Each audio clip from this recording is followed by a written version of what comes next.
Donc, est-ce que tu pourrais revenir un petit peu sur vraiment, toi, ce qui t'attire et ce qui te fait vibrer, on va dire, par rapport à l'humanitaire? Est-ce que tu arriverais à le décrire à des gens qui ont jamais considéré ce genre d'activité personnellement? C'est de pouvoir aider des personnes qui en ont besoin et qui ont une gratitude non mesurable par rapport au métier, à la pratique en France, des personnes qui vivent entre trois murs et une bâche tendue et qui, suite à une séance de rééducation ou des conseils pour eux ou le fait d'apporter du matériel pour leurs besoins, vont vouloir nous donner un fruit ou quelque chose alors qu'ils n'ont rien. Ouais. Et ça, au niveau humain, c'est quand même exceptionnel de se dire que ces gens sont conscients de l'effort que l'on a fait, de venir, de les rencontrer, de leur donner des conseils, d'essayer de voir avec eux ce qu'il leur fallait le plus.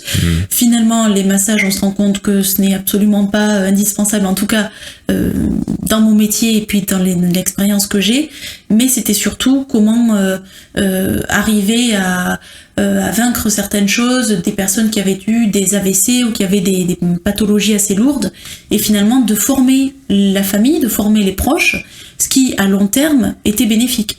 Alors peut-être que chaque mois il n'y avait pas des bénévoles qui y allaient, qui tournaient, parce que ça reste un coût, on prend sur notre temps libre, on n'est pas rémunéré. Avant ça l'était, pour en avoir discuté avec mon grand-père dans les années 70, pour lui, il ne comprenait pas pourquoi je n'étais pas rémunérée. On dit mais au moins il paye ton billet d'avion. J'ai dit non, aujourd'hui on ne peut plus parce qu'il y a tellement de besoins et tellement d'associations qu'en fait ils ne peuvent plus se permettre de payer ce genre de choses aux bénévoles. Donc c'est quand même un investissement qui est important.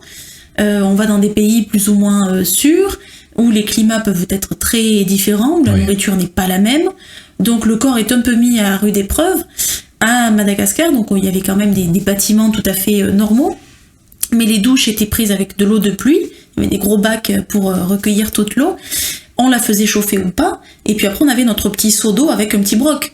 Donc laver des cheveux avec un verre d'eau, c'est étonnant. Enfin, on se dit mais c'est. Et puis en fait on y arrive. Oui, et puis surtout les tiens. Oui, voilà. J'aurais besoin d'un verre un petit peu plus petit, donc pour ceux qui te voient, ils se rendent compte. Mais voilà, ceux qui t'entendent peuvent pas le savoir. Mais effectivement, si t'as réussi à te laver les cheveux avec des conditions voilà aussi compliquées, c'est que beaucoup de choses sont possibles. Oui.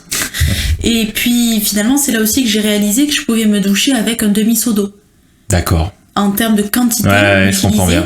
Et finalement ici on a des super pommeaux, on a de l'eau chaude, on a plein de choses et on reste 20 minutes sous la douche et on utilise des mètres cubes en fait. Ce n'est pas indispensable, donc ça révolutionne sur le moment de se dire mais j'y arriverai pas, et en fait si je peux. Et finalement moi je leur donne des conseils chez eux pour économiser de l'eau, pour agrémenter les cultures. Alors pas moi personnellement, mais ils ont eu je pense beaucoup de formations pour avoir leur propre jardin, pour révolutionner un peu leur quotidien. Ok, et moi finalement si en rentrant dans mon pays je fais aucun effort, c'est pas logique. C'est possible, mais c'est pas dans ma logique de finalement qu'est-ce que je peux faire dans le pays ou à mon échelle pour l'environnement ou pour moi-même. Donc c'est très très riche d'apprentissage. D'apprentissage, d'accord.